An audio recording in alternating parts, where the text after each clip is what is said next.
बहुत बहुत धन्यवाद। आज के कार्यक्रम के सफल संचालन कर रहे श्रीमान भरत पटेल जी का, आज के कार्यक्रम के मुख्य अतिथि श्रीमान पूर्व में लेखपाल रहे हमारे दादाजी परम आदरणीय श्री रामचंद्र पटेल जी, विशिष्ट अतिथि गांव के सभी सम्मानित अभिभावक उपस्थित हमारे छोटे बड़े भाई, आप सभी का इस कार्यक्रम में स्वागत अभिनंदन वंदन करता हूं। साथी आज हम सभी भारत, इस अखंड भारत के निर्माता लौह पुरुष सरदार वल्लभ भाई पटेल जी का जन्म दिवस मनाने के लिए एकत्रित हुए हैं। कुछ कहें अपने महापुरुषों के श्री चरणों में श्रद्धा के सुमन अर्पित करता हूं। आरक्षण के जनक छत्रपति साहू जी महाराज के श्री चरणों में श्रद्धा के सुमन अर्पित करता हूं और संविधान के रचयिता डॉक्टर भीमराव अम्बेडकर जी के श्री चरणों में श्रद्धा के सुमन अर्पित करता हूं। शिक्षा की देवी श्रीमती फूलन देवी जी को भी श्रद्धा के सुमन अर्पित करता हूं और तमाम हमारे देश के जो देश के निर्माता रहे और इस देश में अपने खून पसीना एक कर दिए और इस देश को आजाद कराने में अहम योगदान किए और उन मां बहनों की जो किसी की मांग सुनी हो गई थी आजादी में, किसी के कलाई टूट गया था, ऐसे मां बहनों को भी श्रद्धा के सुमन अर्पित करते हुए आज हम सभी सरदार वल्लभ भाई पटेल जी के जीवन पर चर्चा करेंगे। सरदार वल्लभ भाई पटेल जी नडियाद गुजरात में आज के दिन 31 अक्टूबर 1875 को किसान मध्यम वर्ग के थे, उनके घर में जन्म लिए। इनके पिताजी झवेरकर भाई पटेल, माताजी लाडका देवी, ये अपने परिवार में चौथी संतान थे। इनसे 3 बड़े भाई और 1 छोटे भाई थे। बड़े भाई सोम पटेल, इसके बाद नसीर भाई पटेल और तीसरे नंबर पे विठल भाई पटेल थे, एक छोटा भाई भी था।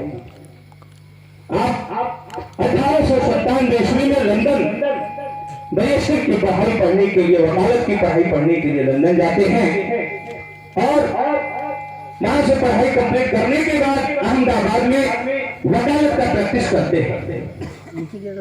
साथियों, इनके कुछ कामों के विषय में मैं बताऊं, इससे पहले मैं आपके पुराने इतिहास के विषय में बताना चाहता हूं।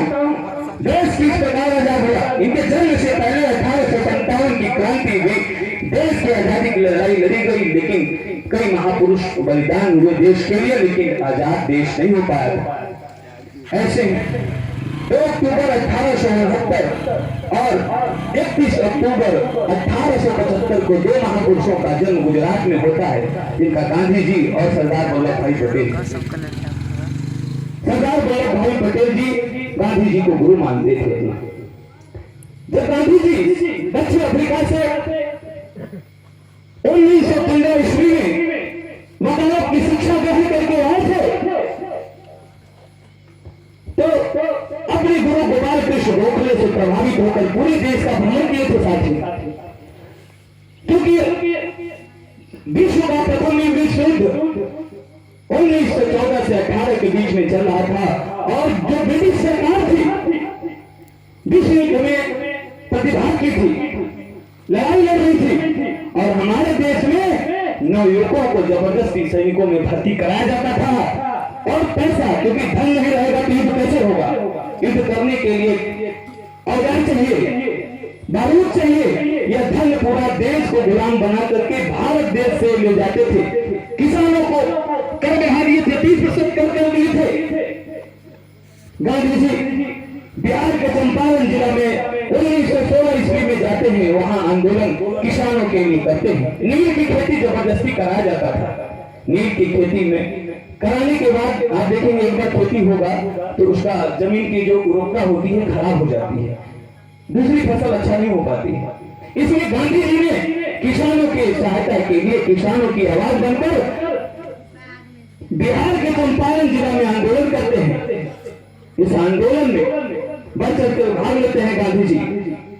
और ब्रिटिश, आप सब जानते हैं कि ब्रिटिश सरकार जो थी अंग्रेज हमारे देश पर हावी थी, हमारे देश को मकड़ी के जाल में जकड़े हुए थे।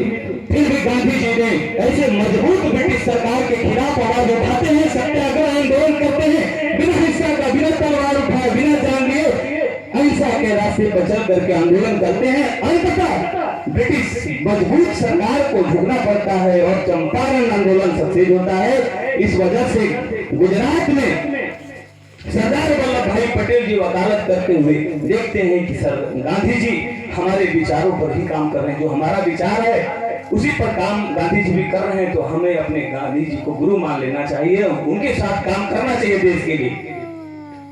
इसके बाद 1917 तक खेड़ा, गुजरात में खेड़ा पड़ता है। खेड़ा में आंदोलन होता है किसानों के लिए, किसानों का क्योंकि युद्ध चल रहा होता है, 17 में भी विश्व युद्ध चल रहा होता है, तो उसको पैसे की आवश्यकता होती है। 30% कर बढ़ा दिया गया किसानों का, किसानों के फसलों पर, किसानों को जो सामान खरीदा जाता था कृषि के लिए, उस पर 30% का कर बढ़ा दिया गया। सरदार वल्लभ भाई पटेल जी गांधी जी को गुरु मान करके उनके साथ आंदोलन में प्रतिभाग करते हैं। सरदार वल्लभ भाई पटेल जी आगे आगे चलते हैं और अंग्रेजों को दहाड़ते हैं। अंततः अंग्रेज सरकार नतमस्तक होकर के 30% कर अपना वापस करते हैं और 6% कर देते हैं साथियों। 6% कर लगता है। इसके बाद बारडोली का आंदोलन 1928 में आता है। बारडोली के आंदोलन में महिलाओं का नेतृत्व करते थे और बारडोली का आंदोलन में सफलता भी मिला। और जब जिस प्रकार से सफलता मिल रहा था, तो अंग्रेजों के दिमाग में आने लगा कि ये लोग छोटे छोटे आंदोलन करके हम लोगों से कोई भी बात मनवा लेते हैं। नए कानून है, मार्शल लॉ लाए, रॉलेट एक्ट लाए। इस एक्ट के तहत होता था कि आप कहीं भी इकट्ठा नहीं कर सकते हैं। जैसे आपकी धारा 144 होती है तो आप इकट्ठा समूह में नहीं बैठ पाएंगे। रॉलेट एक्ट था, रॉलेट एक्ट अचानक लागू होता है। 10 अप्रैल 1919 को रॉलेट एक्ट लागू करते हैं। 13 अप्रैल 1919 को अमृतसर का जलियांवाला बाग हत्याकांड होता है। जो जनरल डायर था, उनका जो अधीक्षक था, सेनापति था, क्योंकि वहां बैसाखी का मेला लगा हुआ था जलियांवाला बाग में। अमृतसर का स्थान है, जलियांवाला बाग एक स्थान होता है, उस स्थान में मेला लगा हुआ था। लोगों को नहीं पता था कि जैसे धारा 144 होती है, धारा 44 लगी है, रॉलेट एक्ट लगा है। उस एक्ट में यह था कि आप एक साथ जो है कि सामूहिक रूप में कोई कार्यक्रम नहीं कर सकते। लोगों को मालूम नहीं था, बैसाखी का मेला था, बैसाखी यानी कि खिचड़ी जो आप त्योहार मनाते हैं, वो त्योहार था, लोग इकट्ठा थे, मेला लगा हुआ था और उनके खिलाफ आंदोलन भी चल रहा था। क्योंकि जो आंदोलन अभी विश्व युद्ध के लिए जबरदस्ती सैनिकों को भर्ती करना, मार्शल लॉ लाना, मार्शल लॉ का मतलब ये था कि आपके ऊपर संदेह हो गया कि आप जो है कि आंदोलन करेंगे तो संदेह पर ही 2 साल के लिए आपको जेल कर दिया जाएगा। इसके विरोध में लोग वहां इकट्ठा हुए थे। लोगों को पता नहीं था कि रॉलेट एक्ट भी लगा है। और जो जनरल डायर था उसने अपने सैनिकों को आदेश देता है, हजारों लोग घायल होते हैं, हजारों लोग मार जान गवा देते हैं। और इसके बाद होता है आंदोलन आपका सविनय आंदोलन। इस आंदोलन में कई लोग कुर्बान होते हैं। फिर बारडोली का आंदोलन होता है, महिलाओं का नेतृत्व करते हैं, आंदोलन जीतते जाते हैं सरदार वल्लभ भाई पटेल। महिलाओं ने इसलिए उनको कहा था, क्योंकि वो पाटीदार थे, कुर्मी थे सरदार वल्लभ भाई पटेल, लेकिन उनको महिलाओं ने सरदार को बदली। सरदार का मतलब हिंदी में, उर्दू में, अंग्रेजी में होता है अध्यक्ष, मालिक। जो नेतृत्व करता है उसको सरदार कहा गया। सरदार सबको नहीं कहा गया, उपाधि मिली थी, जात नहीं थी। अब पंजाब में जाएंगे तो किसी सरदार कहा जाता था, लेकिन पटेल जी को सरदार जात से नहीं मिला था, उनके काम से मिला था सरदार। इसके बाद कई आंदोलन होते हैं। नमक आंदोलन होता है, खिलाफत सविनय हो गया आंदोलन से लेकर भारत छोड़ो आंदोलन 1942 में होता है। भारत छोड़ो आंदोलन में भी प्रतिभाग करते हैं। और 1947 में जो है कि 15 अगस्त 1947 को हमारा देश आजाद होता है। 15 अगस्त 1947 को ही उन्हें भारत का प्रथम गृह मंत्री और उप प्रधानमंत्री बनाया गया था। 15 अगस्त 1947 को भारत के वे प्रथम गृह मंत्री और उप प्रधानमंत्री बने थे। साथियों, इसके पीछे थोड़ी कहानी में बताना चाहूंगा। जब चुनाव हो रहा था, 12 मत थे पूरे, 12 में से 11 मत अकेले सरदार वल्लभ भाई पटेल जी को मिला था कि आप प्रधानमंत्री बनेंगे। जो स्वतंत्रता सेनानी थे, देश की आजादी में लड़ाई लड़े थे, वे लोगों ने प्रतिभाग किया था। 11 मत सरदार पटेल को मिला था, प्रधानमंत्री बनना तय था, पूरी तैयारी थी। पंडित जवाहरलाल नेहरू को सिर्फ 1 वोट मिला था। गांधी जी मुंह बनाए हुए थे। गांधी जी मुंह बनाकर उनके घर गए, कहे कि सरदार जी आपको बहुत बहुत बधाई, कल आप शपथ लेने के लिए तैयार रहिए। कहे तैयार क्या होना है, हम तो प्रधानमंत्री आप लोगों के नेतृत्व में बनी जाएंगे। बड़ा उदास हो गए, क्योंकि गुरु मानते थे उनके। गुरु जी क्या बात है, उदासी आपके चेहरे पर लग रही है, ऐसा नहीं देखे। कैसा है, देखो पंडित जवाहरलाल नेहरू जो है बड़ा जिद कर रहा है। वो कह रहा है कि हम जो है कि लंदन से पढ़ाई पढ़कर हम भी आए हैं, आपसे बड़े वकील हैं और हम देश को अच्छे से चलाएंगे, इसलिए हमें प्रधानमंत्री बनाया जाए। सरदार पटेल कहे क्योंकि देश के लिए लड़ाई लड़ना चाहते थे, वो सब कुर्बान करना देना चाहते थे। कोई उनसे राजनीति से मतलब नहीं था। उनका एक ही उद्देश्य था कि देश, अखंड देश जो है यह इसमें उत्पादन हो, अंग्रेजों से कोई सहायता न लेना पड़े। क्योंकि अंग्रेज चले गए तो अंग्रेजों को जब हम गुलाम थे, क्योंकि उनके द्वारा बनाए गए कामों को फैक्ट्रियों में, विद्यालयों में पढ़ते थे सब, तो उनका उद्देश्य नहीं था कि हम सेल्फ डिपेंड हो जाएं, अपना काम हम स्वयं करें। तो वो लालच में नहीं था कि हम प्रधानमंत्री, जिसको 11 वोट मिले, आज के किसी को 6 वोट मिल जाए, किसी को 5 मिल जाए, 5 वाला कहे हम बनेंगे, 6 वाला कहेगा नहीं हम बनेंगे, तो 6 वाला नहीं मानेगा। सगा भाई हो फिर भी 6 वाला नहीं मानेगा। अपना सगा बेटा हो, कहेगा कि नहीं मैं ही बनूंगा प्रधान, 1 वोट से जीता हूं, भले अपना सगा बाप हो। लेकिन वो सरदार वल्लभ भाई पटेल जी थे जो बड़ा थे, इसीलिए उन्हें लौह पुरुष कहा गया कि वो बड़े निर्णय लेते थे और वो कभी अपने स्वार्थ के लिए नहीं जीवित रहे। और अंततः बोल दिए कि ठीक है जाइए उनको बना दीजिए, और वे प्रथम गृह मंत्री बनना स्वीकार किए। गृह मंत्री बनते ही देश जब आजाद हुआ तो कुल 562 रियासतें थी। 562 रियासतों को एक कर लिए चंद दिनों में ही। बीपी मनन सिंह थे, उनके साथ चल रहे थे। बीपी मनन सिंह सरदार वल्लभ भाई पटेल जी के साथ चल रहे थे। जब एकीकरण हुआ था, देश में जो रियासतें थी विलय हो रहा था। रियासत मतलब जैसे आपने देखो विजयगढ़ दसौली ऐसे करके करते हैं ना रियासत, एक जिला जैसे मान लीजिए, तो इस तरह से रियासतें। आप समझ लीजिए कि आप 2 भाइयों में आप देख लीजिए, गांव में ही बहुत एग्जांपल देखे होंगे, 2 भाइयों के बीच में लड़ाई हो जाता है तो उन्हें एक होने में साल भर, 10 साल, 15 साल लग जाता है, एक नहीं हो पाते। लेकिन कितने लोग पुरुष थे, लोहा थे, ये कैसे मनवाते थे बात कि 562 रियासतों को कुछ दिनों में एक कर दिए थे। 562 रियासतें किए थे। आप सगे भाई लड़ जाते हो, आपको 1-2 साल लग जाता है बोलने में। आप एक दूसरे के अच्छे काम का भी विरोध करते हैं, नफरत करते हैं। लेकिन सरदार वल्लभ भाई पटेल जी 562 रियासत को एक किए। इसके अलावा 3 रियासत और थी, जूनागढ़ था, हैदराबाद था, जम्मू कश्मीर था। जूनागढ़ का जो नवाब था 15 अगस्त 1947 को ही कह दिया कि भैया हम विलय भारत में नहीं करेंगे, हम पाकिस्तान को होना चाहते हैं, अपने देश, अपने रियासत को पाकिस्तान में सम्मिलित करना चाहते हैं। और हैदराबाद का भी जो निजाम था, नवाब था, वो भी चाहता था कि मैं पाकिस्तान में रहूं, हमारा देश अलग है, हम भारत में नहीं रहना चाहते हैं। सरदार पटेल जी चिंतित हुए। सरदार पटेल जी कहे कि कैसे ये जो कि अलग हो जाएंगे, क्योंकि कारण क्या था, सरदार पटेल जी जानते थे क्योंकि जो भौगोलिक स्थिति था हैदराबाद और जूनागढ़ का, वो भारत के चारों तरफ से घिरा हुआ था। भाई अगर पाकिस्तान में विलय हो गया तो आप समझ लीजिए कि भारत के बीचों बीच में यदि पाकिस्तान का झंडा लहरे कितना समय की बात होगी। अगर आपका दुश्मन आपके आंगन में जाकर सोए तो बताइए बर्दाश्त होगा? आपका दुश्मन आपके आंगन में जाकर सोए, जबरदस्ती सोए, कैसा लगेगा? अगर देश के बीचों बीच पाकिस्तान का झंडा फहरे ये बर्दाश्त से बाहर है। सरदार वल्लभ भाई पटेल जी अपने सैनिकों के साथ गृह मंत्री थे, अपने जो हिंदू भाई थे, मुस्लिम भाई थे, इसीलिए उन्होंने धर्म निरपेक्ष किया था। नहीं धर्म के नाम पर पहले ही बंटवारा हो रहा था, हिंदू धर्म राष्ट्र घोषित किया जा रहा था। लेकिन सरदार वल्लभ भाई पटेल जानते थे कि यहाँ पर ईसाई भी हमारा है, हिंदू भी है, मुस्लिम भाई भी है, भाई भाई है, देश हमारा हजारों टुकड़ों में बढ़ जाएगा, अंग्रेजों से भी बदतर स्थिति हो जाएगी भारत की।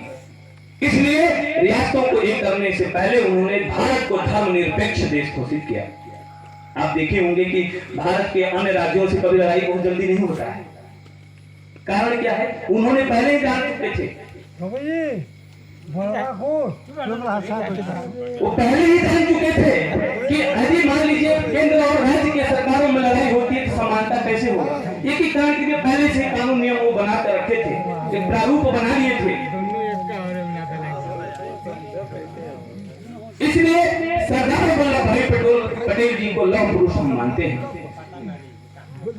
आप समझ लीजिए, हैदराबाद और जूनागढ़ को भी 9 नवंबर 1947 को भी भारत में विलय कर लिए और दोनों नवाब पाकिस्तान भाग गए।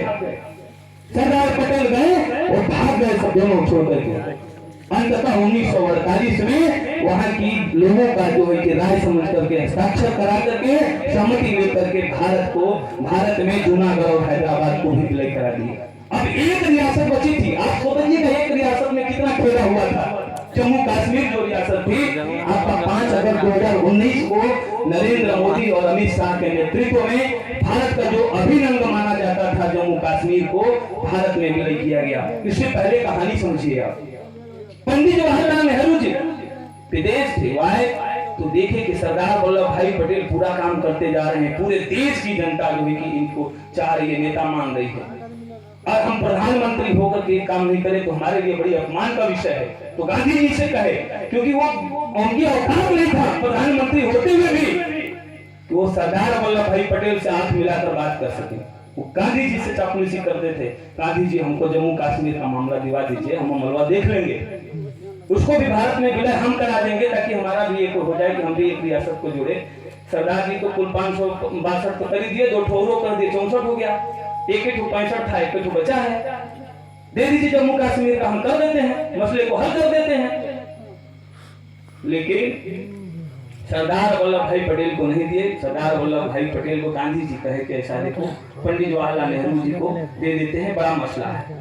पंडित जवाहरलाल नेहरू जी गए निजाम से, वहां मिले जम्मू कश्मीर के, लेकिन पता नहीं क्या बात हुआ उनका। आते ही गांधी जी से कर रहे, गांधी जी बहुत बड़ा मसला है, ये तो हल नहीं हो पाएगा, हमसे नहीं होगा तो इसका मतलब सरदार पटेल से भी नहीं होगा, इसको संयुक्त राष्ट्र में जाना पड़ेगा हमें। संयुक्त राष्ट्र का मतलब कि पूरे देशों का जहाँ न्यायालय होता है, न्याय किया जाता है पूरे देश का।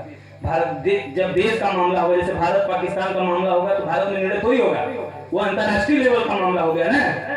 जैसे देशों का लड़ाई, जैसे भाई भाई की लड़ाई हुआ तो घरों में फैसला हो जाता है, जिले का मैटर तो जिले में हो जाता है, जिले जिले का तो आप कोर्ट में जाएंगे, सुप्रीम कोर्ट, हाई कोर्ट फिर सुप्रीम कोर्ट। इसके बाद मामला जब देश का मामला हो जाएगा तो संयुक्त राष्ट्र में जाएंगे आप, अंतरराष्ट्रीय मामला हो गया तो कहे अंतरराष्ट्रीय मामला है ये, वहीं से सॉल्व कराएंगे हम। पंडित जवाहरलाल नेहरू जी 3 साल मेहनत किए लेकिन कुछ नहीं हो पाया, धीरे धीरे मसला बढ़ता गया। वहां पर हिंदुओं का कत्ल होता रहा, हिंदू भाई भी परेशान थे, कुछ मुस्लिम भाई भी परेशान थे, क्योंकि हर मुस्लिम भाई आतंकवादी नहीं होते, परेशान थे।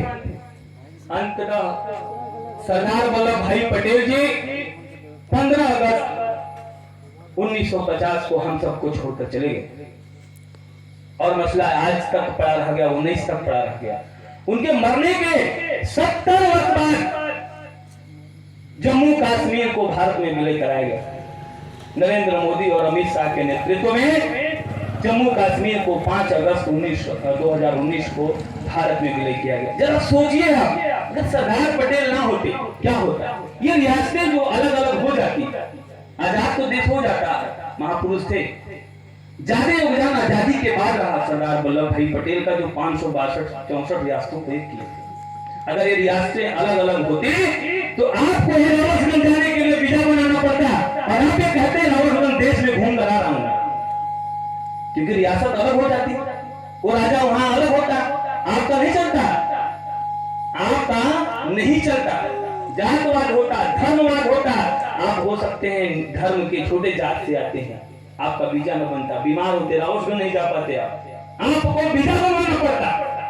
लेकिन इसलिए हम सरदार पटेल को लौह पुरुष मानते हैं और उनके जीवन पर बड़े ध्यान से हम लोग उनके जीवनी को सुनते हुए और उनके विचारों को जानते हैं। इसलिए सरदार वल्लभ भाई पटेल आप सबके लिए, हम सब के लिए, सब हर धर्म, हर जात, हर वर्ग के लिए पूजनीय है। ऐसा नहीं है कोई पटेल है तो सिर्फ मेरे हैं, सबके।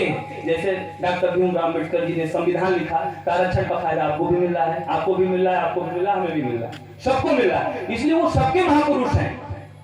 उसी प्रकार सरदार वल्लभ भाई पटेल भी हम सबके महापुरुष हैं। उनके जन्म जीवन पे यह नहीं कि पटेल है तो हम पटेले जाएंगे, काहे हम जाएंगे भाई, ऐसा नहीं सोचना चाहिए। चूंकि अगर आप घर में खाना सही 2 टाइम का समय समय से खा रहे हैं, खेतों में बड़े आराम से काम कर रहे हैं और आप पूरा भारत घूम कर आ रहे हैं, दिल्ली जा रहे हैं, लखनऊ जा रहे हैं, तो वीजा नहीं बनाना पड़ रहा है, कि ये चीजें आपको सरदार वल्लभ भाई पटेल की देन है। इसलिए ऐसे महापुरुष को हम सभी सत सत नमन करते हैं और चंद लाइनों से अपनी बारी को विराम देंगे। क्योंकि इतिहास बताने में समय लगता है, इसलिए थोड़ा समय ले लिया और एक लाइन बोल करके अपनी बारी को विराम दूंगा। जो चाहा कर लूंगा, जो चाहा कर लूंगा, चाहूंगा करा लूंगा। इसलिए सरदार पटेल थे, सरदार पटेल हैं और सरदार पटेल रहेंगे। सरदार पटेल